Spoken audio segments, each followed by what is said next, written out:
सगीर के मुसलमानों को एक आज़ाद मुमलिकत का तोहफ़ा देने वाले कायद-ए-आज़म मोहम्मद अली जिन्ना का आज यौम विलादत पूरे मुल्क में जोश व जज्बे के साथ माया मनाया जा रहा है। बिल्कुल ऐसा ही है शाहज़ेब। 25 दिसंबर हम सब के लिए, वो पाकिस्तानी जो पाकिस्तान में है और वो पाकिस्तानी जो मुल्क से बाहर हैं, उनके लिए इंतहाई अक़ीदत एहतराम वाला ये दिन, जिसको बहुत ही खुलूस से और बहुत ही मोहब्बतों से मनाया जाता है। बिल्कुल, आगाज़ में कायद-ए-आज़म के मशहूर कॉल से हम बाकायदा आगाज़ करते हैं कि दुनिया की कोई ऐसी ताकत नहीं जो पाकिस्तान के वजूद को ख़त्म कर सके। तो अब अंदर चलते हैं रेजिडेंसी में। बिल्कुल चलते हैं, और जाने से पहले सिर्फ ये कहूँगी कि जो कोट शाहज़ेब आपने अभी कोट किया है ना, अनबिलीवेबल, क्योंकि इन्होंने कहा था पाकिस्तान का मतलब क्या, ला इलाहा इल्लल्लाह, और उनकी आवाज़ गरजना, उनकी आवाज़ में दमदार पाकिस्तान के लिए मोहब्बत, पाकिस्तान के लिए वो जज्बा, आज भी हम उनकी आवाज़ सुनते हैं शाहज़ेब तो रोंगटे खड़े हो जाते हैं। जज्बा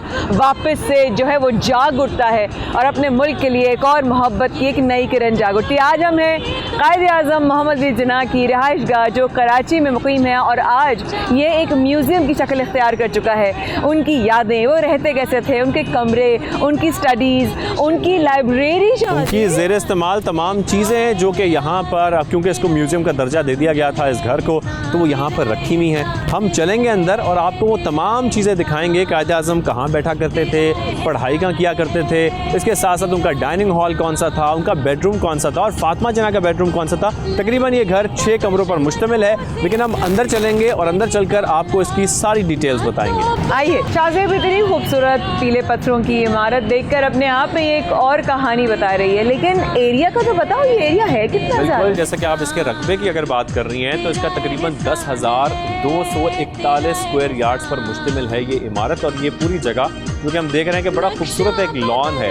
इसके साथ साथ जैसे कि आप पीले पत्थर का जिक्र कर रही हैं, बहुत खूबसूरत इसका आर्किटेक्चर है, और आर्किटेक्चर के साथ साथ अगर हम ये भी आपको बताएं कि कायद-ए-आज़म ने कब ख़रीदा और कब वो यहाँ पर उन्होंने अपनी शिफ्टिंग की थी, क्योंकि दिल्ली में उनका पहले घर था, वहाँ सारा सामान उनका यहाँ पर आया था, तो 1943 और 14 अगस्त का ही दिन था, यानी कि उनके इस घर के ख़रीदने के ठीक 4 साल के बाद पाकिस्तान आज़ाद मुमलिकत की हैसियत से सामने आया। वाकई उनका एहसान है कि आज हम एक ज़मीन को, एक जगह को अपना मुल्क पाकिस्तान कह सकते हैं। इस म्यूज़ियम की जो इनाग्रेशन हुई वो हकीम मोहम्मद सईद साहब ने की। बिल्कुल, इनाग्रेशन हुई थी जब इसको म्यूज़ियम का दर्जा दिया गया था। जैसे कि यहाँ पर एक तख्ती भी लगाई गई है, 25 नवंबर 1993 में इसको म्यूज़ियम का दर्जा दिया गया, इसकी इनाग्रेशन की गई, और उस वक्त से यहाँ पर वो तमाम चीज़ें जो कायद-ए-आज़म के ज़ेर इस्तेमाल रहीं वो यहाँ पर मौजूद हैं, वो लोग देख सकते हैं आकर। तो शाहज़ेब लोग कोई भी आ सकता है यहाँ पे देखने के लिए? आ सकते हैं और वो चीज़ें देख भी सकते हैं, और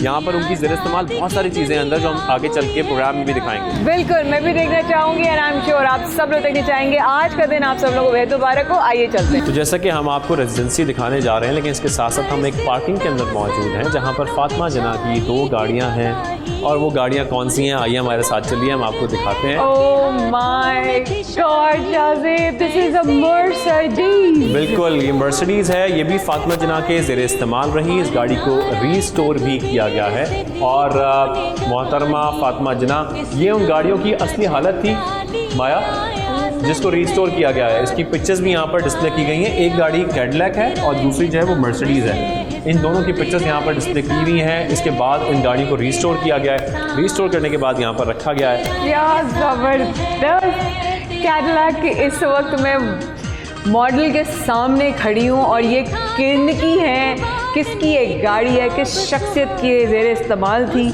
अनबिलीवेबल। मैं तो इसकी सीट कवर्स देख रही हूँ, इसका इंटीरियर देख रही हूँ, स्टीयरिंग देखो शाहज़ेब, कलर कम्बिनेशन कितना अच्छा है, ग्रीन, और बाहर से गाड़ी जो है उसका जो एक्सटीरियर है वो येलो है, इंटीरियर ग्रीन है। तो ब्रेक, गियर, वैसे सोच रहा हूँ फातिमा जिन्ना इसमें बैठी भी कैसी लग रही होती हूँ। क्या खूबसूरत, शानदार पर्सनालिटी, और इसका जो है हुड कितना बड़ा है, मतलब बंदा भी आ जाए ना, मतलब इतनी बड़ा इसका जो है वो है। तो ये आपने गाड़ियाँ देखी, अब मेरे ख्याल में माया हम अंदर चलते हैं। मेरे ख्याल में आप गाड़ियों की तो फ़ैन हो गई हैं, अब अंदर चल कर देखते हैं घर के अंदर क्या क्या है। बिल्कुल सही है, लेट्स गो। आइए चलिए।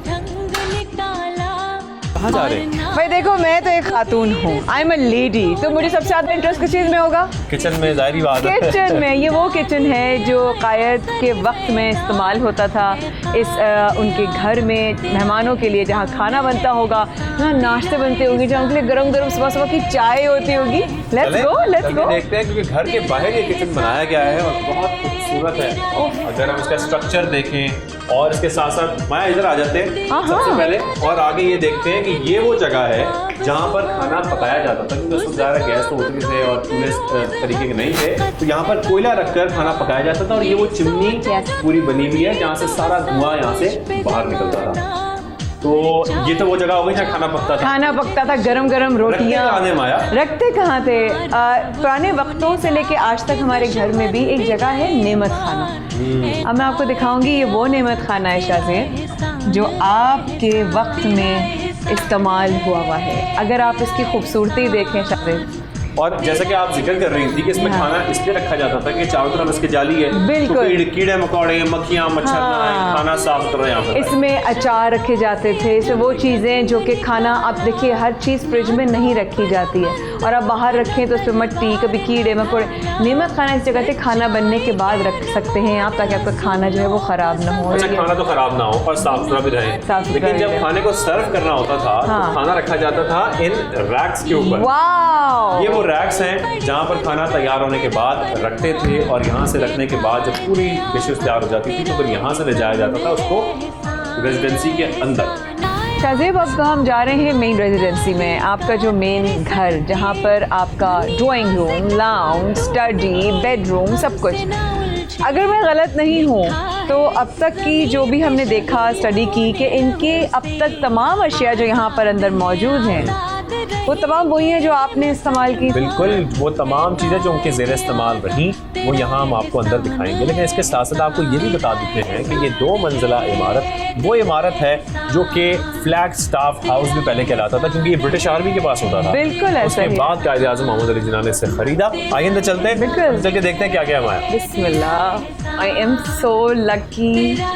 ओह, मैं इतनी इमोशनल हो रही हूँ इस वक्त कि मैं शाज़ेब और हम दोनों अपने जज्बात बता ही नहीं सकते कि इस वक्त हम लोग कहाँ पर हैं। हमारी आंखें, हमारा दिल की धड़कनें तेज़ हो रही हैं, हमारी आंखें यकीन नहीं कर पा रही हैं। और मेरे बाएं जानिब जो ये पूरा एक रैक है, इसमें आपको खूबसूरत क्रॉकरी, खूबसूरत कटलरी नज़र आ रही होगी। और ये कहाँ से मिली थी? बिल्कुल, ये जो हम कबर्ड देख रहे हैं, इस कबर्ड के अंदर एक क्रॉकरी रखी हुई है। ये चाइनीज़ क्रॉकरी है जो कायदे आज़म को गिफ्ट की गई थी, और ये जापानीज़ क्रॉकरी है, ये भी कायदे आज़म को गिफ्ट की गई थी, जो अभी तक अपनी असली हालत में यहाँ पर मौजूद है। तो ये एंट्रेंस में रखी हुई, बिल्कुल। और 1948 में ये उनको तहाइफ दिए गए थे, जो अब तक जो है महफूज हैं, इनका ख्याल किया जाता है। और हम आपको बताएं, इस म्यूज़ियम में जो भी आता है उसके साथ एक गाइड ज़रूर होता है, बताने के लिए हिस्ट्री क्या है, किस तरह बचना है। ये हमारे लिए किसी ख़जाने से कम तो नहीं है। अब आगे चलते हैं और चल के देखते हैं अब कौन कौन से कमरे में मिलते हैं। तो हम इस वक्त दाखिल हो चुके हैं माया। सबसे पहले इस घर में दाखिल होने के बाद आपको स्टडी रूम मिलता है, और स्टडी रूम के अंदर हम देख रहे हैं बहुत सारी चीज़ें हैं जो हम आपको दिखाएंगे। लेकिन सबसे पहले एक छोटी सी बैठक है जिसमें एक टेबल है, और शायद ये जब कोई मेहमान आते हैं उनसे गुफ्तगू करनी होती है, इस वजह से ये चेयर्स हैं। और इसके साथ साथ ये भी बताया जा रहा है कि ये जो रग बिछा हुआ है, ये रग भी उसी दौर का है। ये रग भी अपनी असली हालत में आज तक वैसा का वैसा यहाँ पर बिछा हुआ है। शाज़ेब, आँखों को यकीन नहीं हो रहा। आप प्लीज़ मेरी बात पे आप बिलीव कीजिए।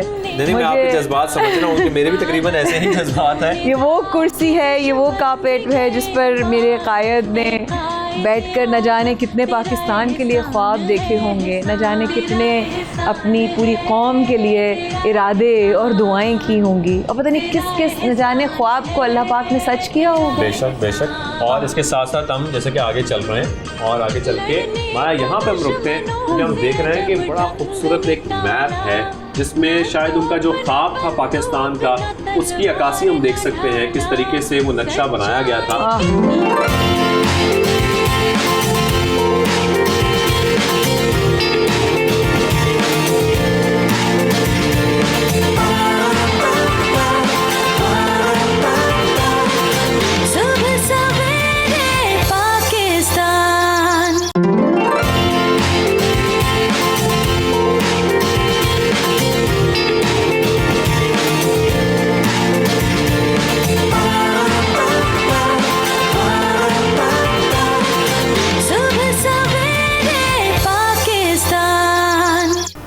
1947 में दिल्ली के घर से कायद-ए-आज़म मोहम्मद अली जिन्ना के तमाम जो उनका सामान था वो यहाँ मुंतकिल किया गया था।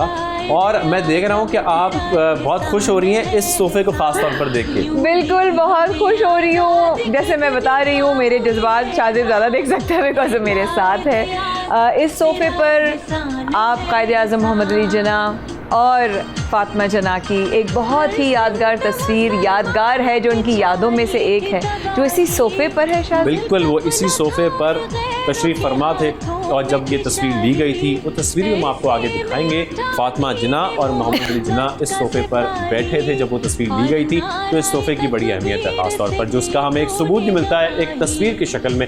तो ये तो हो गई इस सोफ़े की बात। क्योंकि हम स्टडी रूम के अंदर मौजूद हैं, यहाँ पे बहुत सारी चीज़ें नज़र आ रही हैं जो और हम बाबा कौम के बिल्कुल ये बच के इसलिए चल रहे हैं क्योंकि जैसे कि मैंने आपको बताया था, यहाँ जो ड्रग्स रखे हुए हैं ये अभी तक अपनी असली हालत में है ताकि वो मज़ीद डैमेज ना हो। इसलिए यहाँ पर जो गाइड है वो आपको ये बताएंगे कि अवॉइड करें आप इसके ऊपर वॉक करना। आप लोग भी जब यहाँ पर आएँ तो कोशिश करें कि चीज़ों को ज़्यादा हाथ ना लगाया जाए और जो ये रग बिछाए गए हैं इसके ऊपर वॉक ना की जाए, हमारे जूतों की वजह से ये ख़राब हो सकते हैं। हम पहुँच चुके हैं कायद-ए-आज़म मोहम्मद अली जिन्ना की टेबल की जानिब। और जो आजकल स्टडी और जहाँ पर लोग अपने पेन्स मार्कर सब कुछ रखते हैं, जिस तरीके से वो उनकी कंप्यूटर टेबल इस तरह से होती है आज के वक्तों में, ऐसे ये हमारे कायद-ए-आज़म मोहम्मद अली जिन्ना की एक टेबल है। ये स्टडी टेबल कहलाती है। दरअसल इसमें जो है दवात भी होती है, उसमें जो है वो कलम भी होते हैं, उसमें कागज़ात हर तरह के रखे जाते थे, इम्पॉर्टेंट डॉक्यूमेंट्स जो हैं वो यहाँ रखे जाते थे। और ये उस ज़माने की बनी हुई है। I'm so lucky to be able to be standing right next to this beautiful memorable table. ये तो हो गई इस टेबल की बात। मुझे एक बड़ी खूबसूरत चीज़ नज़र आ रही है, वो है ये टेलीफोन। और इस टेलीफोन के बारे में ये बताया जा रहा है कि ये टेलीफोन कायद-ए-आज़म ने खुद इस्तेमाल किया था और वो इसको इस्तेमाल कर चुके हैं ये भी अभी तक। और जो डायल्स हैं इसके, उसके कुछ नंबर्स हम देख रहे हैं अब कुछ मिटना शुरू हो गए हैं, लेकिन बाकी इसकी पूरी हालत तो अपनी असली हालत में अभी तक यहाँ पर मौजूद है। इसके साथ साथ अब टेबल आ गई है, कायद-ए-आज़म मोहम्मद अली जिन्ना की टेबल, जहाँ पर वो बैठा करते थे और अपनी लिखाई करना, मुताला करना, मुख्तलिफ किताबों को पढ़ना या जो भी उनका काम होता था वो यहाँ बैठ कर किया करते थे। और बताया जा रहा है यहाँ के गाइड की जानिब से कि अभी तक जो पेपर वेट हैं, छोटी छोटी चीज़ें हैं, ये भी वही तमाम चीज़ें हैं जो 1948 में कायद-ए-आज़म के ज़ेरे इस्तेमाल थी, जो वो यहाँ पर इस्तेमाल करते थे। तो ये तो हो गया स्टडी रूम। हाँ, अब मैं आपको सबसे इसकी मेकिंग के ऊपर भी बताऊँ, चूँकि हमारे अल्लाह बख्श नाना के पास भी कुछ इस तरह की ही टेबल थी। इसमें ये लेदर इस्तेमाल होता था वुड के साथ, क्योंकि जितनी भी अच्छी क्वालिटीज़ की उस ज़माने में टेबलें बनती थी, जो स्टडी टेबल्स, जो मीटिंग टेबल्स होती थी, उनमें जो है ना इस तरह का बेहतरीन लेदर, जो कि आज तक आप देख रहे हैं कि उसी ओरिजिनल कंडीशन में है। ये जो लकड़ी है, इस लकड़ी की पहचान ये है, इसके जो दराजे हैं अपने आप में, जो इसकी कुंडी है, जो इसकी बनाई है, आइए आपको दिखा सकते हैं इधर आके कि आप इसकी ये देखिए कि जहाँ पर ये दराजों की जो एक कुंडी है, ये तमाम उस वक्त की बनी हुई है। इसकी मेक देखें आप, ये देखें, और इसका लॉक, इसकी चाबी ही अलग होती थी। आप ये देखें, आज तक जो है, अब आप ये तमाम जितनी भी चीज़ें से शाहजेब ने बताया कि जो पेपर वेट है ये भी उन्हीं के, और ये उनकी कुर्सी है। इसके साथ साथ हम जैसे जैसे आगे बढ़ रहे हैं आपको दिखा रहे हैं कि कुछ शो पीस भी आ गए हैं, कुछ मुजस्मे आ गए हैं जो यहाँ पर ऐसे शो पीस रखे गए हैं। कायद-ए-आज़म मोहम्मद अली जिन्ना को पेट्स का भी बहुत शौक था और एक पेट उनके पास था भी। इसके साथ साथ ऐसे ही कुछ मुजस्मे यहाँ पर जो शो पीस के तौर पर रखे गए हैं, ये भी उसी वक्त अपनी असली हालत में अभी तक मौजूद हैं जो उस वक्त यहाँ पर रखे गए थे। यहाँ छोटी छोटी इतनी सारी चीज़ें नज़र आ रही हैं और मैं चाहता हूँ कि मैं हर चीज़ दिखा सकूँ नाज़रीन को। यहाँ पर वो 2 स्टिक्स जो कायद-ए-आज़म इस्तेमाल कर चुके हैं उन्हें भी रखा गया है, उन्हें भी डिस्प्ले किया गया है। और क्या खूबसूरती है, क्या उनका जो क्या अंदाज था कायद-ए-आज़म मोहम्मद अली जिन्ना का। अगर उनकी ड्रेसिंग की बात की जाए, जिस तरीके से अपने आप को कैरी करते थे, जो चीज़ें वो इस्तेमाल करते थे, उसका कोई मुकाबला ही नहीं। ग्रेस तो ख़त्म था ना कायद पे, ग्रेस तो ख़त्म था। जब वो शलवार कमीज़ कभी पहनते शेरवानी के साथ, और कायद-ए-आज़म कैप जो बेसिकली उनसे मंसूब है, अपनी कैप पहनते वो उनसे ज़्यादा हैंडसम मुझे लगता है कोई और लगता ही नहीं था शेरवानी में। और आप ग्रेस की बात कर रही हैं तो ग्रेस के साथ साथ हम ऑर्गेनाइज्ड वो कितने थे इसका भी जिक्र कर लेते हैं, क्योंकि मुझे एक चीज़ देख के याद आया है, यहाँ पर मैगजीन स्टैंड है। ये मैगजीन, मैं आप भी एक आगे आएगा, ये मैगजीन स्टैंड जो उन्होंने इसको लेबल भी किया हुआ है, ये वो मैगजीन स्टैंड है जो कायदे आज़म सब बैठा करते थे अपने स्टडी रूम में, इसको साथ रखते थे और इसके अंदर सारे अपने मैगजीन्स, अपने सारे रसाले इसमें रखते थे। इस तरीके से हम ये एक तरह से ख्याल कर सकते हैं कि वो कितने ऑर्गेनाइज तरीके से बैठा करते थे अपने, चाहे वो पढ़ने के लिए बैठे हैं, बातें करने के लिए बैठे हैं या किसी मेहमान के साथ बैठे हैं, तो किस तरीके से उनकी चीज़ें ऑर्गेनाइज थी। मैं तो सिर्फ ये सोच रही हूँ शाहजेब, आज आप और मैं और देखने वाले तमाम लोग कहाँ पर मौजूद हैं? हम बैठे हुए हम कहाँ आ गए हैं जहाँ पर आप बैठते होंगे? और अगर वो मंजर एकदम से अगर आप इमेजिन करें सिर्फ 2 लम्हे के लिए आंखें बंद करके कि यहाँ पर आप बैठते थे, आप यहाँ पर आपके साथ साथ आपकी पूरी कैबिनेट होती होगी, आपके जो पॉलिटिकल आपकी एफिलिएशंस होती होंगी, आपका पॉलिटिकल लीडर से मिलना होता होगा, वो यहाँ पर आप आकर, जब आप कराची, जिससे आपने कहा कि कराची वो बहुत कम होते थे, विज़िट बहुत कम होता था, तो जब भी वो आते होंगे तो ये उनकी जगह थी और हम उस जगह आज खड़े हैं। तो हम देख चुके हैं ये सारी चीज़ें, वो सारे शो पीस जो कि मुख्तलिफ तहाइफ भी हैं जो कायद-ए-आज़म मोहम्मद अली जिन्ना को दिए गए थे। इसके साथ साथ हम आगे चलते जा रहे हैं ड्राइंग रूम। और आप ये बनाई देख रहे हैं शाहजेब, ये जो बनाई है ना, ये पहले वक्तों में ये बनती थी, आज के वक्त में ऐसा काम होता ही नहीं है, मिलते ही नहीं है। और पहले वक्तों की आप बात कर रही हैं तो कितनी खूबसूरत तस्वीर हमारे बीच इस वक्त है, इसका हम जिक्र ना करें तो कैसे मुमकिन है। कायद-ए-आज़म मोहम्मद अली जिन्ना, बाबाए कौम, और उनके साथ उनकी हमशीरा फातिमा जिन्ना साहिबा, इन दोनों की एक खूबसूरत तस्वीर,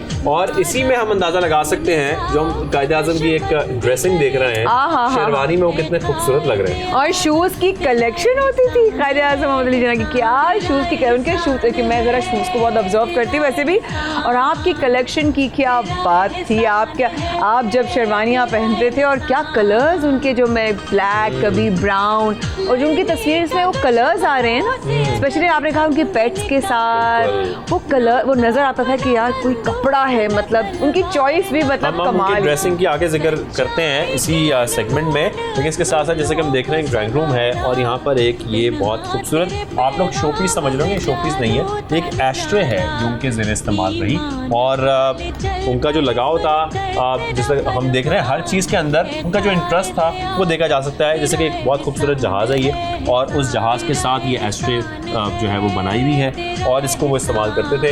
ये जितना खूबसूरत सामान देख रहे हैं, इससे हमने पहले भी जिक्र किया, 1947 में उनके दिल्ली के घर से ये सामान यहाँ पर मुंतकिल किया गया था, कि उन्होंने ये घर खरीद लिया था 43 में, और उसके बाद उनका सामान 47 में यहाँ पर लाया गया था और सारा ये सेट किया गया था, प्लेस किया गया था। अब हम आगे चलते हैं। आगे मुझे एक और छोटा सा नक्शा नजर आ रहा है, मैं चाहता तो नहीं हूँ कि मैं यहाँ पर वॉक करूँ इस सड़क के ऊपर, लेकिन मैं सिर्फ आपको दिखाने के लिए कि ईस्ट पाकिस्तान और वेस्ट पाकिस्तान का ये खूबसूरत नक्शा कायद-ए-आज़म मोहम्मद अली जिन्ना को कुछ स्टूडेंट्स थे जिन्होंने 1947 में गिफ्ट किया था, तो ये भी आज भी वैसी अपनी हालत में, असली हालत में यहाँ पर मौजूद है। और अब हम आपको लेकर आए हैं आज के दिन उस पेंट्री में जो आपके ज़ेर इस्तेमाल रही। शाहजेब और मैं इस वक्त किसी और ही वक्त में हैं और किसी और ही इमोशन में हैं, लेकिन जो अभी बात हम आपको बताने वाले हैं ना, हम लोग खुद सरप्राइज थे कि हम ये क्या देख रहे हैं। शाहजेब, बिल्कुल, ये क्रॉकरी है जो कायद-ए-आज़म और फातिमा जिन्ना के ज़ेर इस्तेमाल रही।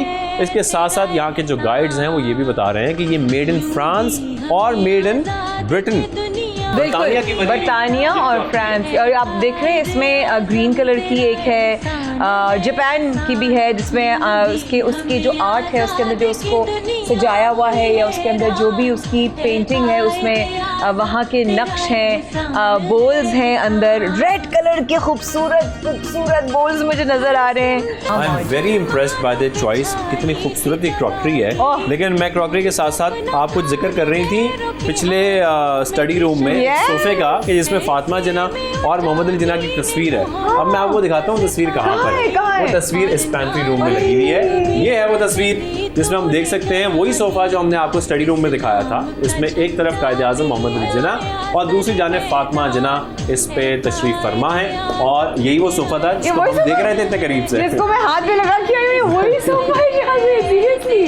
तो ये तस्वीर यहाँ पर डिस्प्ले की गई है, बहुत ही यादगार तस्वीर है और मेरे ख्याल में आप लोगों के लिए, सबके लिए बहुत दिलचस्प होगा इस तस्वीर को देखना। और साथ साथ अगर आप यहाँ ये रेजिडेंसी विजिट करते हैं तो इस सोफे को स्पेशली देखना और एक्सपीरियंस करना कि ये अभी तक अपनी असली हालत में यहाँ पर मौजूद है। शाज़ेब, अब यहाँ जो, अगर मैं गलत नहीं हूँ तो चूँकि मैं ज़ियारत वाले घर में भी क़ायद-ए-आज़म मोहम्मद अली जिन्ना की गई और वहाँ पर मैंने इस तरह का एक और एरिया देखा, तो वहाँ पर ये था कि जब आप खाने से पहले, खाने के बाद हाथ धोने का सिलसिला होता था, पाउडर रूम की तरह, पेंट्री की तरह इसको इस्तेमाल किया जाता था।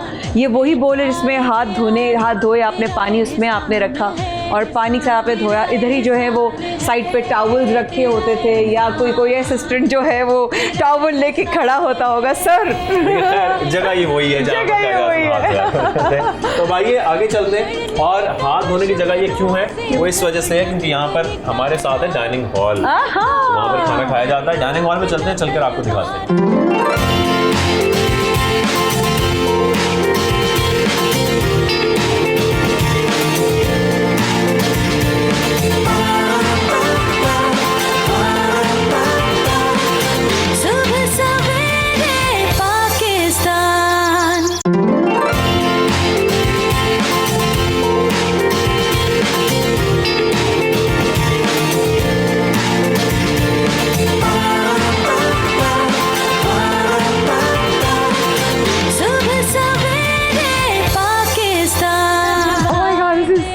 अनबिलीवेबल, आप शान देखें इस टेबल की जहां हम इस वक्त मौजूद हैं। और ये टेबल क़ायद-ए-आज़म मोहम्मद अली जिन्ना की एक और बहन शीरी जिन्ना, उन्होंने उनको गिफ्ट की थी शायद। बिल्कुल, ये गिफ्ट की थी। और गिफ्ट करने के साथ साथ आपको बताएं कि चिन्योटी स्टाइल टेबल ये कहलाती है, जिसका डिज़ाइन है और इसके साथ साथ वॉलनट वुड है जिसमें इस्तेमाल किया गया है। और सबसे इम्पॉर्टेंट चीज़, क्योंकि ये क़ायद-ए-आज़म मोहम्मद अली जिन्ना की जो बहन थी, उन्होंने गिफ्ट की थी ये पूरी टेबल और ये चेयर्स, तो यहाँ पर S और J मेंशन है, काफ हुआ है उसी लकड़ी के अंदर, शीरी जिन्ना, S और J यानी कि शीरी जिन्ना।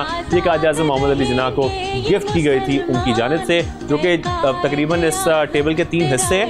एक पहला हिस्सा है जो छोटा हिस्सा है, फिर बीच में एक देख रहे हैं कि बहुत बड़ा हिस्सा है इस डाइनिंग टेबल का, और उसके बाद इसका तीसरा हिस्सा है। और 12 चेयर्स इसमें शामिल हैं इस डाइनिंग टेबल के सेट में, तो बहुत ही खूबसूरत है और मैं तो उसकी डिज़ाइनिंग से ही बड़ा इंप्रेस हो गया। मैं तो बस सोचूं आप यहाँ पे बैठते होंगे, बस मैं बहुत इमोशनल इंसान हूँ, मेरा दिल इतना छोटा सा, मैं तो शिकायत की इस वक्त डाइनिंग टेबल पे मुझे यकीन ही नहीं आ रहा, बिल्कुल यकीन। और यहाँ पर शाज़ेब, जैसे कि ऑब्वियसली डेकोरेशन होती है, फर्नीचर होता है हर तरह से, वहाँ पर बोल्स रखने की एक जो है वो बहुत ही खूबसूरत सा कबर्ड है, रैक। ये जो है मिरर, अब आप देख रहे हैं मिरर की जो साइड्स है ना वो काफ़ी फेड आउट होना शुरू हो गई है, बिकॉज ऑब्वियसली ये उस वक्त का है और प्रिजर्व्ड है। लेकिन इतने ज़माने के बाद भी आज भी अगर हम इसमें अपना चेहरा इतना साफ देख सकते हैं तो बहुत बड़ी बात है हमारे। सीरियसली, इसमें कोई शक नहीं है। और आप इसकी बनाई देख सकते हैं, ये तमाम वो चीज़ें हैं जो आपके लाइट्स जो लगी हुई हैं, इनफैक्ट आप दीवारों पे देख रहे हैं वो जो होल्डर्स हैं, वो जो लैम्प्स लगे हुए हैं दीवारों पे, वो भी वही हैं। उस वक्त क्योंकि बहुत कम लाइट होती थी और बहुत कम लाइट का इस्तेमाल भी होता था, तो उस वक्त इसी वजह से बड़ी विंडोज यहाँ पर दी गई हैं, इनको पर्दों को खोल दिया जाता था, यहाँ पर अंदर लाइट। और डिनर भी जल्दी करते थे शाज़ेब, 6 बजे डिनर का टाइम हो जाता था, 8 बजे 9 बजे तक ख़त्म हो जाता था, because he would actually wake up early. वो जल्दी सोते भी थे, जब भी ज़ाहिर काम इतने होते थे। अब सोने का तो मुझे लगता है सोते तो बिल्कुल ही बहुत कम होंगे, I am very sure. But लेकिन जैसे कि हम जिक्र कर रहे थे कि फातिमा जिन्ना यहाँ पर 16 बरस तक रिहाइश पजीर रहीं, यानी कि हम उससे अंदाज़ा लगा सकते हैं कि यहाँ की ज़्यादातर जो चीज़ें हैं वो फातिमा जिन्ना के ज़ेर इस्तेमाल ज़्यादा रही हैं। तो वो फीमेल टच यानी कि जो आ रहा है सेटिंग में अच्छी है ना, खूबसूरत लग रही है।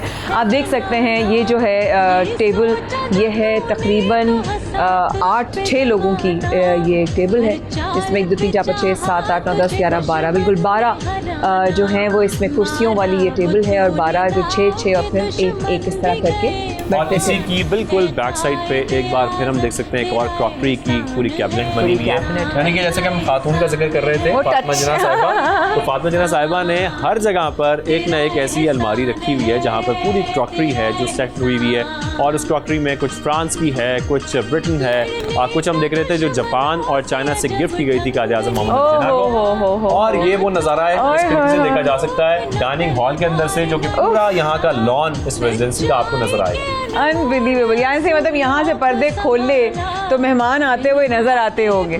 भाई चलो मेहमान आ गए, अब थोड़ी देर में खाना सर्व होगा। हम बैक साइड से इस रेजिडेंसी में एंटर हुए थे, तो यहाँ पर ये बताना बहुत ज़रूरी है कि जो इसकी मेन एंट्रेंस है वो फ्रंट साइड पर है, लेकिन हमने वो आपको शुरू में नहीं दिखाई। अब हम आपको दिखाते हैं कि इसकी जो मेन एंट्रेंस है वो कितनी खूबसूरत है।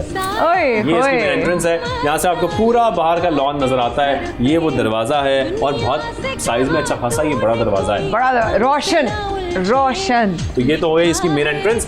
और इस मेन एंट्रेंस के साथ साथ यहाँ पर हम ऊपर जाने का रास्ता आ गया है, तो हम इसके फर्स्ट फ्लोर पर चलते हैं और चलकर देखते हैं कि वहाँ पर क्या कुछ है। और आप स्टाइल देखें, आप जो भी बाहर से आएगा वो अपनी हैट्स, क्योंकि ज़माने में हैट्स पहनी जाती थी, और अपने अम्ब्रेलाज और अपनी जैकेट्स टांगने के लिए यहाँ पर स्टैंड है। और अब हम एक खूबसूरत से कारपेट पे चलते हुए, रेड कारपेट पर, मतलब मैं कभी सोच सकती थी कि मैं कायद के घर में रेड कारपेट के साथ जाऊंगी। मतलब कहते हैं ना, मतलब बिल्कुल ही एक अमेजिंग वेलकम और खूबसूरत तस्वीर है यहाँ पर। तो हम माया यहाँ पर देख रहे हैं कि अभी हम ऊपर जा रहे थे, लेकिन हम रास्ते में रुक गए क्योंकि हमें 3 बहुत ही खूबसूरत तस्वीरें नजर आ रही हैं। पहली तस्वीर कौन सी है? एक यादगार लम्हा कैद है, इसमें कायद आज़म मोहम्मद अली जिन्ना अपनी हमशीरा फातिमा जिन्ना के साथ और अपनी बेटी दीना वाडिया के साथ मौजूद है, जिनका 2 साल कबल इंतकाल हुआ। ये बहुत यादगार तस्वीर है। अगर देखा जाए शाहजेब, अब इन तीनों में से इस दुनिया में कोई भी नहीं है। ये बड़ी यादगार तस्वीरें और इनकी यादें और इनका जो इनकी खिदमात है पाकिस्तान के लिए, हमेशा में याद रहेंगे। और इसके साथ साथ एक और तस्वीर भी है जो आप देख रहे हैं। इसके साथ साथ आपको ये बताना बहुत ज़रूरी है कि 1896 में 4 दिसंबर वो तारीख थी जब कायद आज़म मोहम्मद अली जिन्ना ने अपनी ये तस्वीर, जब वो बैरिस्टर बने थे, तो अपने वालिद साहब को पेश की थी अपनी हैंड राइटिंग में। ये आप देख भी सकते हैं, प्रेजेंटेड टू माय फादर, ये उन्होंने इस तस्वीर पर लिखा था, जो अभी भी यहाँ पर डिस्प्ले की गई है, मोहम्मद अली। और इसके साथ साथ जो तीसरी तस्वीर है वो फातिमा जिन्ना और मोहम्मद अली जिन्ना की है। बहुत खूबसूरत तस्वीर है, क्या प्यारी तस्वीर। इन दोनों की अपनी तस्वीरें इतनी प्यारे लगते दोनों, एक साथ बहन भाई। क्या बात, क्या बात। अब ऊपर चलते हैं, बिल्कुल। ये रास्ते में इतनी चीजें नजर आ रही हैं कि रुक जाते हैं वो देखने के लिए। शाहजेब यकीन आ रहा है कि हम इस वक्त कायद मोहम्मद अली जिन्ना के घर में हैं? बिल्कुल, मुझे यकीन आ भी नहीं रहा, थोड़ा थोड़ा आ भी रहा है। ऐसा लग रहा है ख्वाब देख रहे हैं हम ना, ख्वाब में हमने आपका घर देख लिया। तो हम इस वक्त एक बड़े अहम कमरे में पहुंच चुके हैं, हम ऊपर आ चुके हैं। आइए अंदर आइए, और अंदर आके इस कमरे के बारे में बहुत सारे फैक्ट्स हैं जो बताना बहुत ज़रूरी है। हम जिस कमरे का जिक्र कर रहे थे, ये अहम कमरा इसलिए है कि ये फातिमा जिन्ना का कमरा है, और इसके साथ साथ ये बताना भी ज़रूरी है कि फातिमा जिन्ना तकरीबन 16 साल इस कमरे में रिहाइश पजीर रहीं। 64 तक वो इस कमरे में मौजूद रहीं, उनकी जो तमाम चीज़ें हैं वो यहाँ पर मौजूद हैं। और एंटर होने के बाद माया, सबसे पहले हमें लालटेन नजर आया। लालटेन जो फातिमा जिन्ना का इंतखाबी निशान भी था, और 1964 के जो सदारती इलेक्शंस थे वो इसी इंतखाबी निशान के साथ फातिमा जिन्ना ने लड़े। और अभी भी ये लालटेन, जो जमहूरियत की रोशनी इस लालटेन ने उस वक्त जलाई थी, वो जमहूरियत की रोशनी आज भी हमारे मुल्क में रोशन है। तो इसी तरीके से इंतखाबी निशान जो हम देख रहे हैं फातिमा जिन्ना का, और साथ साथ कुछ डेकोरेशन पीसेज हैं। Super amazed right now. अब आगे चलते हैं, और इसके साथ साथ जो बैल्कनी है, उस बैल्कनी का रास्ता ये है, क्योंकि यहाँ पर वो दरवाजे दिए गए हैं जो बैल्कनी में खुलते हैं। तो हमने फ्रंट से आपको दिखाई थी, एक बहुत बड़ी बैल्कनी है इस घर की, और उस बैल्कनी का रास्ता फातिमा जिन्ना के अपने कमरे से 2 दरवाज़ों के ज़रिए निकलता है। और इसके साथ साथ हम एक सिंगल बेड देख रहे हैं फातिमा जिन्ना का, और साथ हम साइड टेबल देख रहे हैं, इसमें बहुत ही खूबसूरत लैंप भी रखा है। आप लैंप देखिए, और मैं ना कबर्ड देख रही हूँ, क्या ज़बरदस्त अलमारी है ये, जिसमें आप अपने कपड़े और अपना जो आपके गरारे होते थे, आपके दुपट्टे, हल्की सी किरण, गोटा लगा हुआ होता था। तो मैं तो बहुत उनकी, मतलब एक्चुअली बस मैं ऐसा ये कह सकती हूँ कि हम जहाँ हैं, ये सिवाय किसी एक, हम बहुत फॉर्चुनेट हैं, हम बहुत खुश नसीब हैं, हम यहाँ मौजूद हैं। अगर क्या मतलब शाहजेब, ये ग्लास और जग भी उनका अपना ओरिजिनल? बिल्कुल, ये शीशे का ग्लास, ये शीशे का जग, क्योंकि ये एक तरह की साइड टेबल है जो उनके बेड के साथ रखी जाती थी, और पानी पीने के लिए ये जग और ये ग्लास इस्तेमाल किया जाता। शाहजेब, ये चप्पल, ये अब हम जहाँ आ गए हैं इस कमरे के हिस्से में, जो सबसे पहले हमने जिक्र किया था कि फातिमा जिन्ना की जो अपने उनके पर्सनल स्लीपर्स थे, वो स्लीपर्स आज भी इस कमरे के अंदर उसी रग के ऊपर वैसे ही उसी पोजीशन में रखे हुए हैं। और इन्हें इसीलिए रखा गया है, ये दिखाया गया है कि ये वो चप्पल थी, ये वो स्लीपर्स थे जो फातिमा जिन्ना इस्तेमाल करती थी, जो उनके ज़ेरे इस्तेमाल रहे। आपको पता है उनका पाँव काफ़ी छोटा था, क्योंकि ऑब्वियसली हम तो फिगर आउट कर सकते हैं 6 नंबर 6.5 नंबर, मतलब इतना छोटा पाँव थे भी, कितनी नाजुक सी बिल्कुल। अगर आपको याद हो कि उनके नकूश कितने जो है वो नाजुक से थे, हाथ पाँव उनके बड़े नाजुक से थे उनकी, तो उनके ज़ाहिर है पाँव भी छोटे छोटे और उनकी चप्पल ओरिजिनल है। और ये स्लीपर थोड़े से डैमेज हो गए, लेकिन इससे हम डिज़ाइन का अंदाज़ा लगा सकते हैं कि किस किस्म के थे, उसकी क्या डिज़ाइनिंग थी। ये बहुत खूबसूरत लग रही है चप्पल। Absolutely so mesmerising. ये बेड उनका, ये आप देख रहे हैं, आप बनाई अगर आप देखें, सो वाव, ये वो बिस्तर है। और छतें खुली जो ऊंची बनती थी पहले वक्तों में, उसका रीज़न ये था कि गर्मी ना हो ज़्यादा, हवा का जो वेंटिलेशन हो ज़्यादा, और जो जितना ऊंचे होते थे उतना ठंडा होता था, पानी का, हवा का जो है वो गुजर रहता था, हवा जो है वो हर तरह से क्रॉस होती थी। और आप सोचिए चारों तरफ जो खिड़कियां हैं शाहज़ेब, जो उनकी खिड़कियां दरवाजे खुलते होंगे, क्या हवा क्रॉस, ओह अनबिलीवेबल। कभी हम चलते हैं और चलकर कायदे-आज़म मोहम्मद जिन्ना का रूम देखते हैं। Let's go.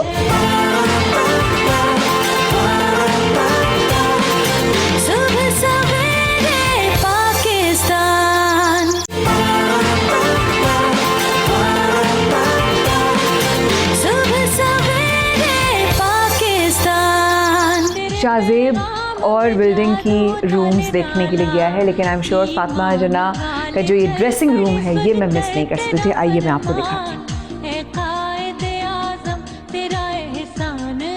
ये है फातिमा जिन्ना का ड्रेसिंग रूम, जो कि उनके बेडरूम के साथ अटैच है। ड्रेसिंग रूम अमूमन ऐसे ही बनते हैं, लेकिन चूँकि अपनी म्यूज़ियम की शक्ल इख्तियार कर चुका है, इसलिए इसकी एंट्रेंस बाहर से है। और ये जो आप परफ्यूम शीशा देख रहे हैं, ये भी उनकी ही परफ्यूम्स की एक्चुअल शीशियाँ हैं। ये बोतलें उन्हीं की हैं, ये ड्रेसिंग टेबल उन्हीं की है। आप यहाँ बैठकर तैयार हुआ करती होंगी। और ये जो है ना, आप शॉक में रह जाएंगे जो मैं बताने वाली हूँ। ये उनका फेस पाउडर पफ का शीशी, ये इसके अंदर वो अपना पाउडर रखती थी और अपना पफ रखती थी, अगर आप देख सकें। ये जब मुझे यहाँ पर लोगों ने बताया कि इसमें इनका पाउडर होता था और इसमें ये एक्चुअल इनका केस है जिसके अंदर वो अपना पाउडर रखती थी। और ये वो टेबल है। और जो मैं आपको और दिखाती हूँ,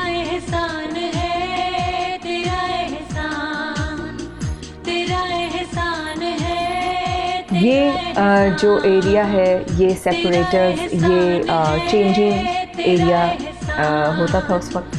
और इधर साइड पे जो है वो कपड़े जो हैं वो चेंज करे जाते होंगे। ये बाथरूम एरिया है जो कि अभी यहाँ पे ये बंद है। और ये वो ड्रेसिंग रूम है फातिमा जिन्ना का, जहाँ पे यार हुआ।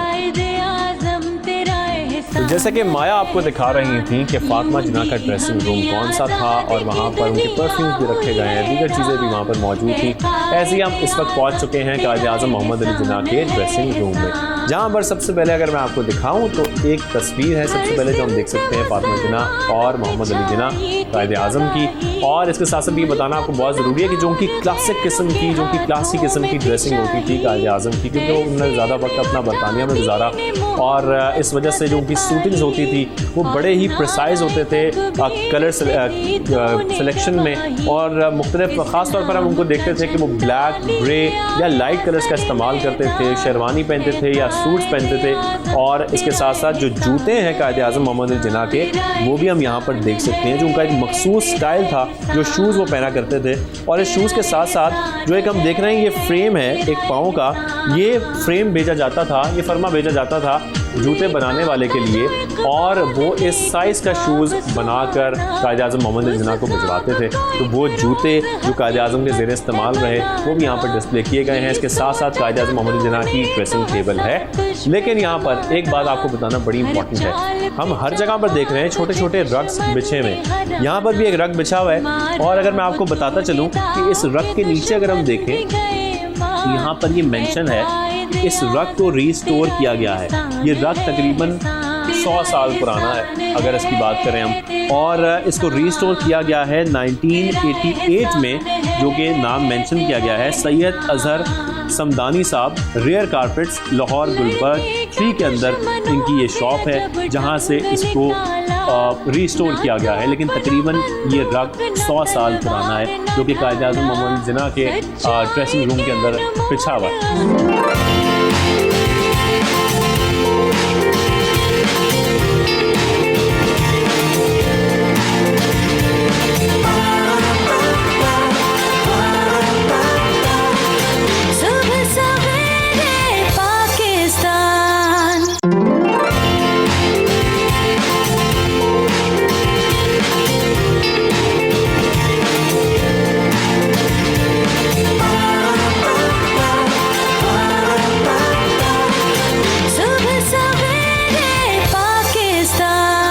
कमरे में सबसे पहले एंटर होने के बाद सबसे पहली चीज़ जो हम देख रहे हैं, ये ड्रॉर्स का एक हम देख रहे हैं कि सेट है जिसके ऊपर एक तस्वीर रखी गई है कायद-ए-आज़म का, वो मखसूस अंदाज जिसमें वो एक कागज़ का टुकड़ा पढ़ रहे हैं बैठकर, और ये तस्वीर सबसे पहले आप लोगों ने देखी। इसके साथ साथ यहाँ पर मुख्तलिफ शो पीस भी हैं जो हम देख सकते हैं। साथ साथ जो फातिमा जिन्ना के बेडरूम में मैं आपको साइड टेबल दिखाई थी छोटी सी, वैसी ही साइड टेबल एक यहाँ पर भी रखी गई है जिसके ऊपर एक जग और एक पानी का ग्लास अभी भी वैसे ही प्लेस्ड है जो कायद-ए-आज़म इस्तेमाल करते थे। रग्स हम पूरे घर में हर जगह देख रहे हैं, यानी कि ये अंदाज़ा लगाया जा सकता है कि फातिमा जिन्ना को रग्स बेहद पसंद थे। इसी वजह से घर के मुख्तलिफ हिस्सों में हम देख रहे हैं कि रग्स को बिछाया गया है और इसी तरीके से इसको सजाया गया है। तो अगर हम कुछ बेड की तरफ बढ़ें तो बेड की तरफ हम देख रहे हैं एक छोटी सी तस्वीर रखी हुई है कायद-ए-आज़म मोहम्मद अली जिन्ना के बेड के बिल्कुल सरहाने में, और ये तस्वीर है मरियम जिन्ना की जो कि कायद-ए-आज़म मोहम्मद अली जिन्ना की दूसरी वाइफ थी, उनकी तस्वीर यहाँ पर रखी हुई है छोटी सी। और इसके साथ साथ ये उनका बेड, और बेड के साथ हम देख रहे हैं एक टेलीफोन भी प्लेस्ड है, एक टेलीफोन भी रखा हुआ है जो उनके ज़रिए इस्तेमाल रहा है। तो ये तो वो बेडरूम है जो कायद-ए-आज़म इस्तेमाल करते थे। इसके साथ साथ हम आगे बढ़ते हैं और आपको दीगर चीज़ें भी दिखाते हैं। आप जैसा कि यहाँ पर देख सकते हैं कि हर बेडरूम में हर जगह पर हमने देखा एक छोटा सा सिटिंग एरिया रखा गया है ताकि कोई भी अगर ऐसा करीबी रिश्तेदार या करीबी दोस्त आता है तो उसको वहाँ पर बिठाया जा सके। इसके साथ साथ यहाँ पर हम एक कुरान पाक देख रहे हैं, और ये कुरान पाक के बारे में ये बताना बहुत ज़रूरी है कि मुस्लिम लीग के मेंबर्स ने 1945 में कायद-ए-आज़म मोहम्मद अली जिन्ना को ये कुरान पाक गिफ्ट किया था जो अभी भी यहाँ पर मौजूद है अपनी असली हालत में। और इसके साथ साथ हम देख रहे हैं कि हर जगह पर छोटी छोटी कैबिनेट्स और कबर्ड्स ये मुख्तलिफ कमरों में रखी हुई हैं। ये एक चेस्टर देख रहे हैं आप, और इसकी जो डिज़ाइनिंग है जिसके ऊपर काम हुआ हुआ है वो दिखाना बहुत ज़रूरी है। अगर आप थोड़ा सा मेरे करीब आएँ और इसको दिखाएं कि ये कुछ चाइनीज़ कल्चर और चाइनीज़ ट्रेडिशंस और उनके कुछ जगहों को शो कर रहा है। और यहाँ पर ये बताना भी ज़रूरी है कि चाइना की जानिब से ये कायद-ए-आज़म मोहम्मद अली जिन्ना को गिफ्ट किया गया था ये चेस्टर, जो कि यहाँ पर रखा गया है, जो बेसिकली सामान रखने के लिए और अपना वो सामान सारा जो आप इसके अंदर रख सकते हैं। इस वजह से ये यहाँ पर उनके ज़रिए इस्तेमाल रहा, लेकिन ये गिफ्ट किया गया था चाइना की जानिब से। और इसके साथ साथ हम एक और कायद-ए-आज़म को, क्योंकि मुख्तलिफ तहाइफ मिलते रहते थे, वो ट्रैवल करते रहते थे, तो एक और तोहफ़ा है जो उनको दिया गया था जो ऐश के थ्रू कायद-ए-आज़म की तस्वीर बनाई गई है, वो भी कायद-ए-आज़म मोहम्मद अली जिन्ना के बेडरूम के अंदर मौजूद है।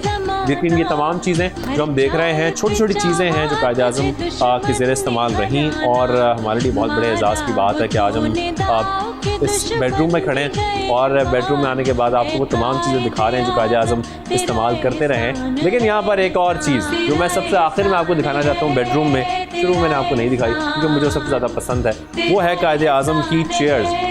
आप अगर ज़ियारत का जिक्र करें तो ज़ियारत में भी एक कायद-ए-आज़म मोहम्मद अली जिन्ना की ईजी चेयर रखी गई है।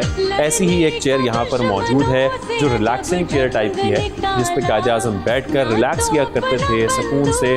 और देख सकते हैं ये जिस खूबसूरती से लकड़ी से बनाई गई है, ये भी खैर आजकल ऐसी चेयर्स आपको कहाँ नज़र आती हैं। तो ये हो गया कायद-ए-आज़म मोहम्मद अली जिन्ना का अपना पर्सनल बेडरूम, उनका कमरा। अब हम चलते हैं और इस घर के जो हम फर्स्ट फ्लोर पर हैं, यहाँ पर आखिरी हिस्सा है जो हम आपको अब दिखाएं। कायद-ए-आज़म रेजिडेंसी की आपको सैर करा रहे हैं हम, तमाम कमरे भी आपको दिखाए, डाइनिंग हॉल दिखाया, स्टडी रूम दिखाया, इसके साथ साथ जो उनके दीगर हिस्से थे घर के वो भी आपको दिखाए। अब हम आखिर में आ चुके हैं जो उनका फर्स्ट फ्लोर है उसके ड्राइंग रूम में, और इस ड्राइंग रूम के बारे में माया ये कहा जाता है कि जो उनके बहुत ही करीबी रिश्तेदार थे, बहुत क्लोज वन थे, इनके बहुत करीबी दोस्त थे, उन्हें यहाँ पर बिठाया जाता था और यहाँ पर उनकी मेहमान नवाजी की जाती थी। हम इस ड्राइंग रूम के अंदर पहुंच चुके हैं। सोफा सेट सबसे पहले आप देख सकते हैं और बहुत ही आजकल के दौर के लिहाज से बात करें कितना खूबसूरत कलरिंग है इसके अंदर, और बिल्कुल वही स्टाइल है जो आजकल चल रहा है। ये बिल्कुल वो ऐसे कम्फी, जिसमें बेसिकली लाउंज लिविंग एरिया का जो बेसिकली कॉन्सेप्ट है, आज इस तरह का सोफा है। और अगर हम इस तरफ आते हैं जहाँ पर ये 2 चेयर्स और एक टेबल बीच में है, तो ये बड़ी इंपॉर्टेंट है, पता है आपको?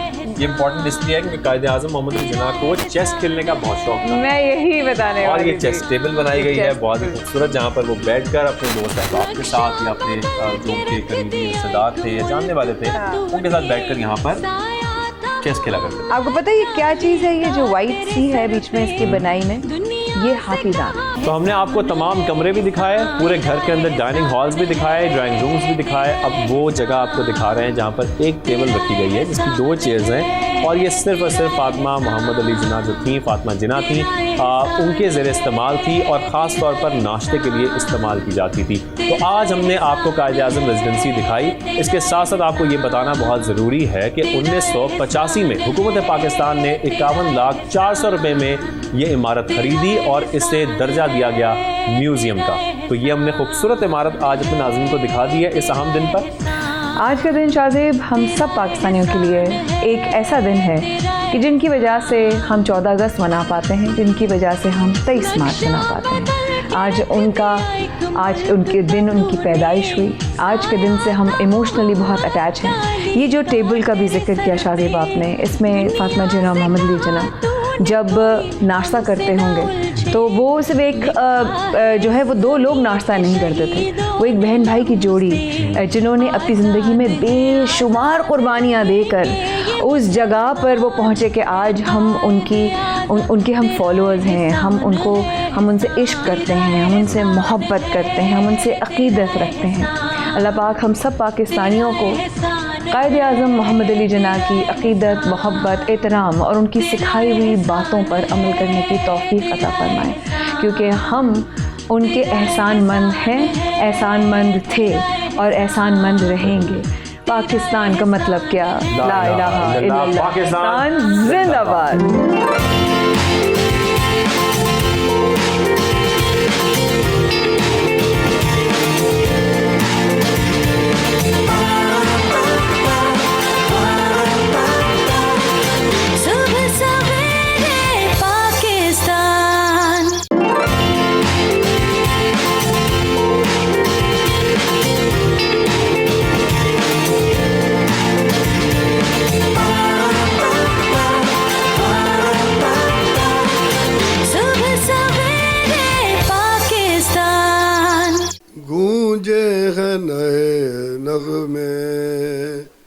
खामोश फिजाओं में बिखरे हैं खुशी के रंग, गमगीन हवाओं में गूंजे हैं नए नग़मे।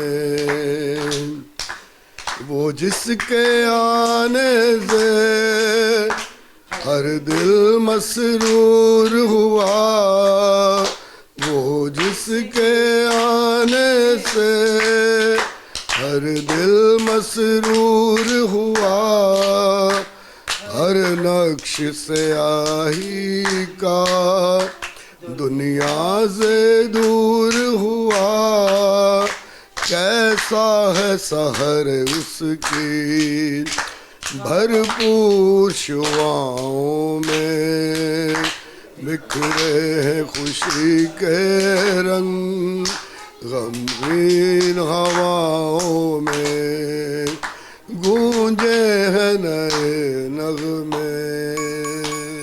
रंग ही रंग है, खुशियाँ ही खुशियाँ हैं, और क्यों ना हो, क्योंकि 25 दिसंबर को पूरी दुनिया में क्रिसमस का त्यौहार जोश व खरोश से मनाया जाता है। पाकिस्तान में भी मुख्तलिफ शहरों में हम यही देखते हैं, कराची की बात हो, लाहौर की हो, इस्लामाबाद की हो, गली मोहल्लों को इसी तरीके से बरकी कुमकुमों से रिबन्स के साथ सजाया जाता है, रंग बिखेर दिए जाते हैं और इसके साथ साथ तोहफे तोहफ़े का सिलसिला भी शुरू हो जाता है। एक दूसरे की खुशियों में शामिल होते हैं सब लोग और इसी तरीके से क्रिसमस का त्यौहार मनाया जाता है। आज हम चल के देखते हैं कि घरों के अंदर, गिरजाघरों में किस तरीके से क्रिसमस मनाई जा रही है। आइए हमारे साथ। तो जैसा कि हम देख रहे थे, गली मोहल्लों में भी, घरों में भी, इसके साथ साथ चर्च को भी बहुत ही खूबसूरती से सजाया जाता है। इसकी तैयारियां शुरू हो जाती हैं 1 दिसंबर से और उसके बाद ये सिलसिला चलता रहता है तकरीबन न्यू ईयर तक। तो यहाँ पर हम चर्च में पहुंचे हैं और आपको दिखा रहे हैं कि यहाँ की क्या खूबसूरती है, क्या खूबसूरत मनाजिर है। यहाँ बात भी करते हैं। कैसी हैं आप? अस्सलाम वालेकुम। ठीक ठाक है? अस्सलाम वालेकुम। खैरियत सी हैं? बिल्कुल ठीक ठाक। अच्छा, मुझे सबसे पहले तो ये बताएं कि क्रिसमस त्यौहार पर जिस तरीके से तैयारियां शुरू हो जाती हैं 1 दिसंबर से, क्या तैयारियां शुरू करते हैं? सबसे पहले क्या फोकस होता है कि भाई इस चीज़ से आगाज़ करना है हमने? सबसे पहले हम लोग अपने घरों में दुआ नमाज करते हैं कि खुदावंद हमारे इस दिन को कामयाब करे, कि ये दिन हमारे लिए, खाए वो क्रिसमस हो या ईद हो, हम सब अच्छे तरीके से करना चाहते हैं। और सजावट हमें बहुत ज़्यादा होती है क्रिसमस की। हम लोग क्रिसमस ट्री सजाते हैं, क्रिसमस स्टार सजाते हैं, चटनी बनाते हैं जिसमें हमारे खुदा यीशु मसीह पैदा हुए थे। अच्छा, जिस तरीके से आप सेलिब्रेशन और सजावट का जिक्र कर रही हैं, तो उसको सजावट करने का सिलसिला कैसे शुरू होता है? कितने दिन लगते हैं? पूरे दरख्त में हम देखते हैं हर घर में हमें वो दरख्त मिलता है, उसको सजाया जाता है। हम लोग तो, क्योंकि हम लोग हमेशा से सजाते हैं, हम लोग को तो 2 दिन या 3 दिन लग जाते हैं, क्योंकि हम लोग के घर में हमेशा वो सामान इस्तेमाल होता है। और कभी ऐसा होता है कि नए से नया सामान आता है तो हम लोग फिर जाते हैं बाज़ारों में और नया सामान लेके आते हैं। ठीक है, एरम साहब, आपसे तो बात हो गई। अब आप बताइएगा, अस्सलाम वालेकुम, कैसी हैं आप? ठीक ठाक हैं? खुदा का शुक्र है, मैं ठीक हूँ। यहाँ पर आप लोगों का बड़ा अहम किरदार होता है, ख़ास तौर पर बच्चों की जो तालीम होती है उसमें भी। किस तरीके से बच्चों को आप लोग तालीम देते हैं? हम अपने बच्चों को, जिस माशरे में भी होते हैं, हम अपने बच्चों को मोहब्बत करना सिखाते हैं, क्योंकि ये जो त्यौहार आ रहा है ये हमारे लिए खुदावंद की बहुत बड़ी मोहब्बत है। तो हम उस मोहब्बत को सेलिब्रेट करते हैं जो हमारी क्रिसमस है। तो हम दूसरों के लिए ये पैगाम देते हैं कि खुदावंद ने हमसे मोहब्बत की, हमें दुनिया में मोहब्बत को फैलाना है। अपने बच्चों में हम बचपन से ही खुदावंद यीशु मसीह की मोहब्बत, यही तो मज़हबी रवादारी है कि हम सब जो जितने भी मज़ाहिब से हमारा ताल्लुक है, सब मिलजुल कर रहे हैं, प्यार मोहब्बत से रहें, और यही बच्चों को सिखाने की यही बच्चों को सिखाने की ज़रूरत है। हम लोग जब क्रिसमस मनाते हैं तो हमारे मुस्लिम बहन भाई हैं, हिंदू हैं, सब हमारे साथ मिलते हैं। तो ये एक पैगाम दुनिया को जाता है। वो ये पैगाम भी जाता है कि हमारे यहाँ मजहबी आज़ादी है, आज़ादी। और ये खुदावंद का शुक्र है, ये खुदावंद का शुक्र है कि हम पाकिस्तान में बहुत आज़ादी से मनाते हैं, हमें कोई टेंशन नहीं है। अच्छा, इसके साथ साथ अगर हम एक बहसियत कौम इसकी बात करें तो पूरे मुल्क में ये सेलिब्रेशन चलती हैं, मुख्तलिफ शहरों में, कराची की बात करें, लाहौर की बात करें, इस्लामाबाद में, हर जगह पे सेलिब्रेशन होती हैं। आप लोग एज अ पाकिस्तानी, पाकिस्तान के अंदर क्या महसूस करते हैं कि यहाँ पर ज़ाहिर है बहुत सारे मज़ाहिब से ताल्लुक़ रखने वाले लोग मौजूद हैं और अपने मुख्तलिफ जो उनके त्यौहार आते हैं उनको सेलिब्रेट किया जाता है। तो एज अ पाकिस्तानी आप ख़ास तौर पर क्या पैगाम देती हैं और कितना प्राउड फील करती हैं कि हमारे मुल्क में किस तरीके से इन तमाम त्यौहारों को मनाया जाता है और खुशी से मनाया जाता है, बगैर किसी परेशानी के, बगैर किसी टेंशन के? हाँ, ये बात तो मैं आपको बिल्कुल बायकीन कहूँगी कि हम सब क्रिश्चियन हैं, हिंदू हैं, मुस्लिम हैं, हम बहुत महफूज है अपने मुल्क में। हम हमेशा अपने इबादत खाने वक्त पर खोलते हैं और वक्त पर हम अपनी इबादत कर सकते हैं और तरीके से हम लोग अपने सारे इंतज़ामात को कर सकते हैं। हम पाकिस्तान पर बहुत नाज करते हैं, हमारा मुल्क बहुत अच्छा है, बहुत ज़्यादा। हम सब अपने अपने मज़हब को एहतराम से मना सकते हैं, अपनी ईदों को मना सकते हैं, बल्कि जो लोग अपने दिल में प्यार रखते हैं वो हर मज़हब का एहतराम करते हैं, चाहे वो मुस्लिम हो या क्रिश्चियन हो या हिंदू हो। I love Pakistan. You love Pakistan, we all love Pakistan. और यही मजहबी आज़ादी है पाकिस्तान भर में, हर मज़हब की सेलिब्रेशन चलती हैं। तो क्रिसमस की हम बात कर रहे हैं, क्रिसमस की सेलिब्रेशन हो रही हैं और ये सेलिब्रेशन का सिलसिला चलता रहेगा न्यू ईयर तक। तो आपको आगे भी चलते हैं और दिखाते हैं कि और क्या कुछ हो रहा है। क्रिसमस का त्यौहार है, 25 दिन पहले तैयारियां शुरू हो जाती हैं, सजावट की जाती है, गलियों को सजाया जाता है, घरों को सजाया जाता है। सजावट तो हम देखकर बहुत खुश होते हैं, लेकिन इस सजावट के पीछे वो कौन से हीरोज़ हैं जो ये सजावट सारी करते हैं, मेहनत करते हैं, अपना टाइम भी देते हैं, साथ खर्चा भी काफ़ी होता है। उनसे हम बात करते हैं। हमारे साथ सबसे पहले दाऊद मौजूद हैं। कैसे हैं आप? जी मैं ठीक ठाक, आप सुनाएं? अलग ठीक ठाक। अच्छा दाऊद, मुझे सबसे पहले तो बताओ कि इतनी सजावट होती है, इसका इंतज़ार भी किया जाता है पूरे साल तक कि जी 25 दिसंबर आए, जब क्रिसमस का त्यौहार आए तो सब लोग देख के बहुत खुश हों और इसको सेलिब्रेट किया जा सके। इस सजावट में देर कितनी लगती है? जी सबसे पहले तो हम पूरे साल इस महीने का भरपूर इंतज़ार करते हैं, क्योंकि ये हम महीना हमारे लिए बहुत पाक है और हम जब इस महीने जैसे ही शुरू होता है फर्स्ट से हम अपनी चीज़ें जो हमारी पुरानी होती हैं उनको निकालते हैं, उनको सही करते हैं, फिर नई चीज़ों का हम पैसे इकट्ठा करते हैं। कुछ हमारे लिए दोस्त हैं जॉब करते हैं, मैं भी जॉब करता हूँ, कुछ दोस्त अभी जॉब से आए नहीं हैं, तो हम ये है कि सैलरियों में से कुछ पैसे निकालते हैं और कुछ हमने एक गुल्लक रखा हुआ है उसमें हम पैसे जमा करते हैं इस महीने के लिए। तो हम ये पैसे जमा करके फिर हम चीज़ें लेके आते हैं, फिर हम सेकंड से ना फिर हम शुरू कर देते हैं। सेकंड से शुरू हो जाती है। पैसों को जैसे कि बता रहे हैं कि गुल्लक में भी रखते हैं, तैयारी भी करते हैं, पैसे इकट्ठे भी करते हैं, तो सब लोग एज ए कम्युनिटी सब लोग इकट्ठे करते हैं पैसे, या कोई फंड वो कोई बजट बनाया जाता है कि जी इतना खर्चा आएगा तो हम सबको पैसे इकट्ठे करने हैं, एक एक घर में इतने से पैसे हम लेंगे सबसे? पहले तो ये होता है कि पहले तो मैं आप लोगों का शुक्रिया अदा करूँगा कि क्यों आप हमारे एरिया पे आए।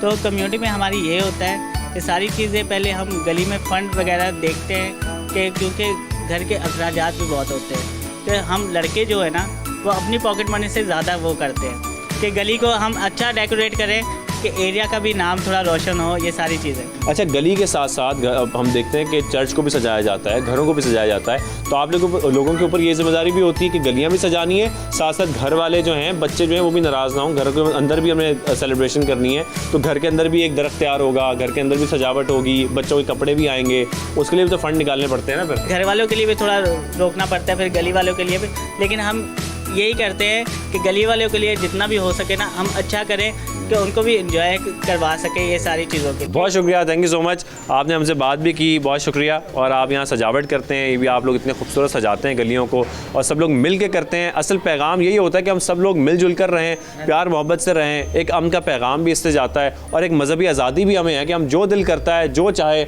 हम इस मुल्क में कर सकते हैं और यहाँ पर रहते हुए कर सकते हैं, कोई हमें रोकने वाला नहीं है। हम जो चाहें जिस तरीके से चाहें अपनी क्रिसमस भी सेलिब्रेट कर सकते हैं, ईद भी सेलिब्रेट करते हैं, जितने त्यौहार आते हैं चाहे वो मजहबी त्यौहार हैं या दीगर त्यौहार हैं, हम सब कुछ सेलिब्रेट करते हैं और इसी प्यार मोहब्बत से सेलिब्रेट करते हैं।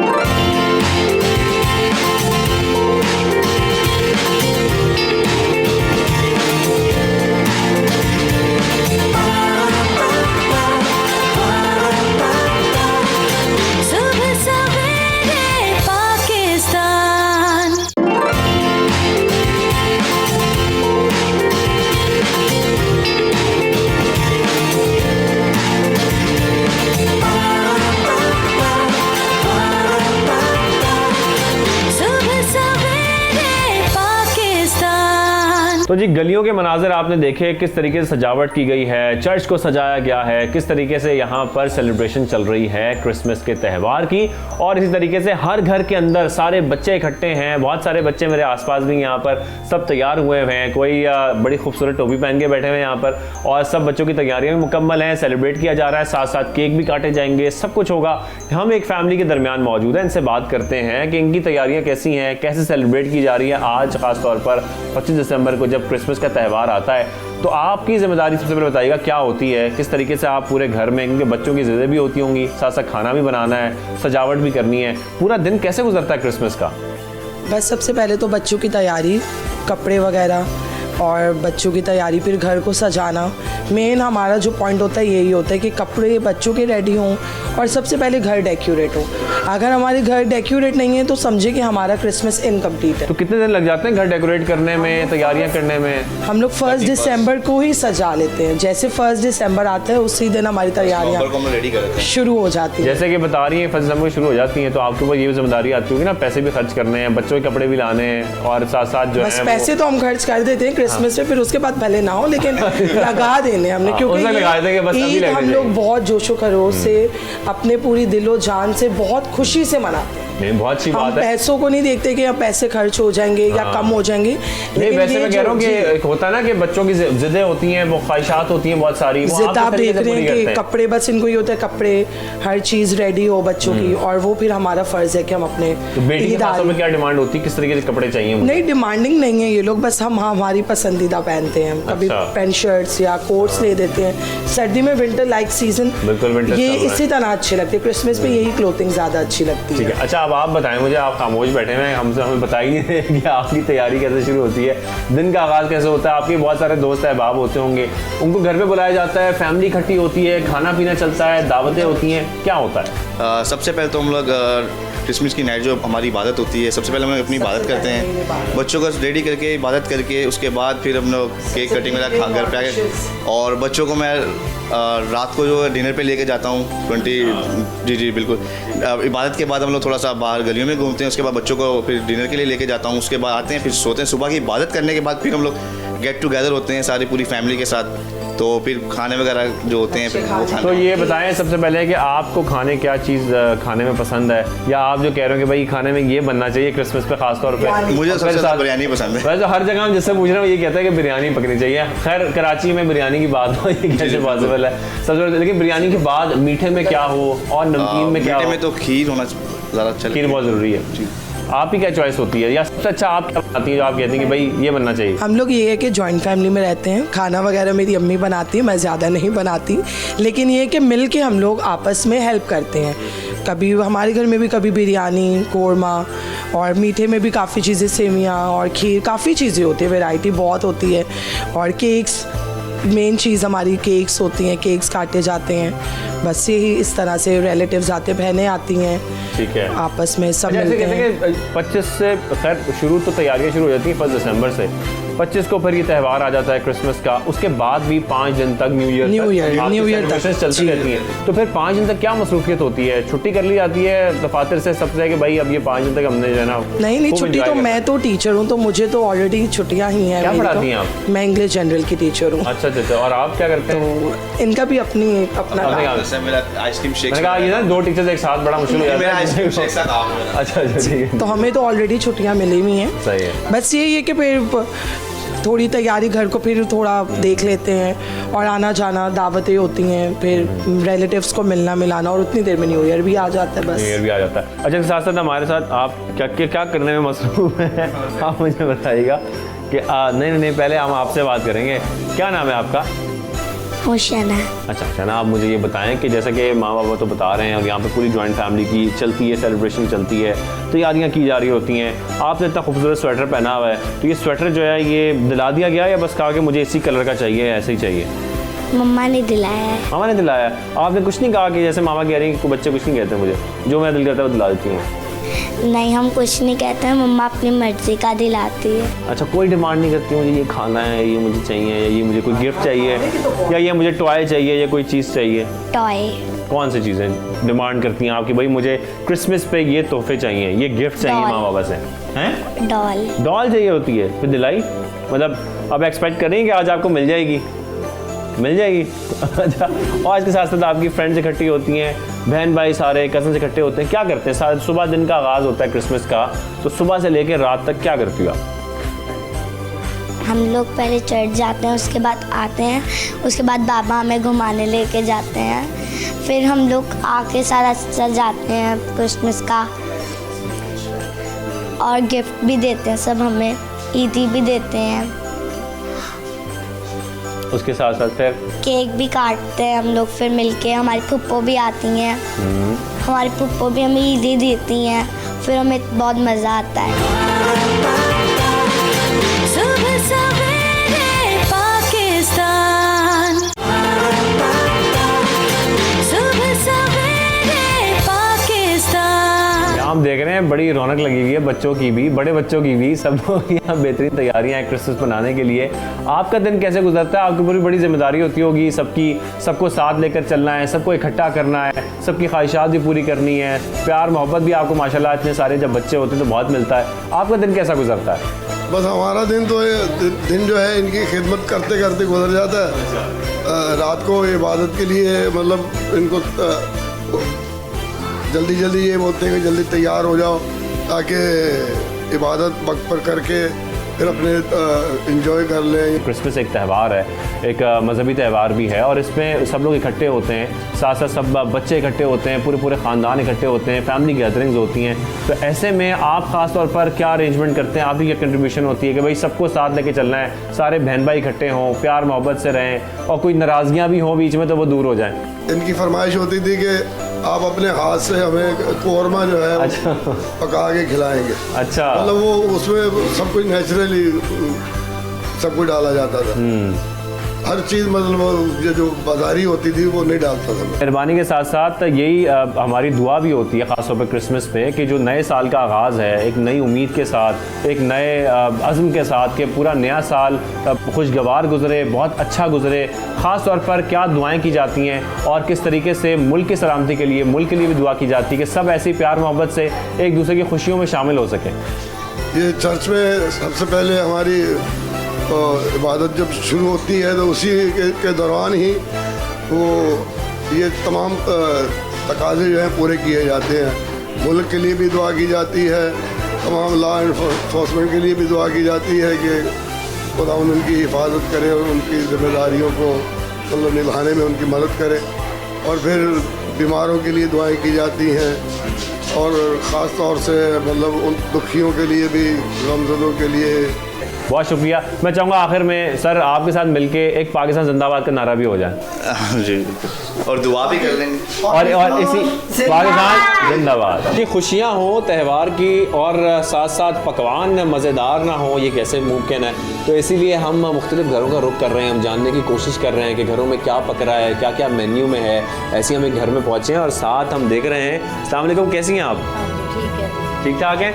आज वैसे तो बड़ा लंबा बड़ा तवील एक मेन्यू होता है क्रिसमस का, सारा दिन खाने पकते हैं, सब कुछ होता है। अभी आप क्या तैयार कर रही हैं? खीर बना रही हैं। तो ये खीर किसी की फरमाइश थी या बस आपने कहा कि नहीं आज खीर बननी चाहिए? हर क्रिसमस में खीर बनती है? नहीं, अलग अलग। अच्छा, और खाने का क्या मेन्यू होगा आज? खाने में आज बिरयानी होगी, कौरमा होगा और ये बहुत सारी चीज़ें होंगी, आप भूल जाती हैं। लेकिन बच्चों के साथ कोई फरमाइश होती है कि भैया इस दफ़ा हमने पिछली दफ़ा खीर खाई थी, इस दफ़ा कुछ और बनाया, पिछली बिरयानी खाई थी, इस दफ़ा कौरमा बनाया? नहीं, बच्चों की फरमाइश होती है। और साथ बच्चे ये तो नहीं कहते कि घर में हम हर दफ़ा खाते हैं, इस दफ़ा हम कुछ बाहर चल के खाते हैं। बच्चों का होता है कि भैया हमने घर में खाना खाना, और फिर सारे इकट्ठे होते हैं, फैमिली इकट्ठी होती है, खाना पकता है, ऐसे ही है। बच्चे भी आ जाते हैं, वो भी मिलकर ही सब खाते हैं। मिलकर सब खाते हैं। तो आपके हाथ की खीर सबको पसंद आती होगी यकीनी तौर पर? हाँ जी, पूरे घर वालों को सबको पसंद आती है। तो मीठा मुनासिब रखती हैं आप? हाँ जी, मैं चलिए, हम इनकी जो खीर तैयार हो रही है कुछ देर में तैयार हो जाएगी। जब ये तैयार हो जाएगी तो हम भी ट्राई करेंगे ये खीर कैसी पकी है। और उसके बाद जो क्रिसमस की सेलिब्रेशंस हैं ये तो खानों के साथ ऐसी चलती रहेगी। क्रिसमस की सेलिब्रेशन पूरा महीना चलती हैं, न्यू ईयर तक चलती रहती हैं। हमने आपको दिखाया गली मोहल्लों को किस तरीके से सजावट वहाँ पर की गई है, चर्च में कैसी सजावट की गई है। इसके साथ साथ हम मुख्तलिफ घरों में जा रहे हैं, हम देख रहे हैं आपके जो लड़के हैं वो किन मसरूफियात में इस वक्त लगे हुए हैं और इसके साथ साथ जो ख़वातीन हैं उनकी मसरूफियत क्या है। तो यहाँ पर हमारे साथ एक फैमिली मौजूद है। अस्सलाम वालेकुम, कैसी हैं आप?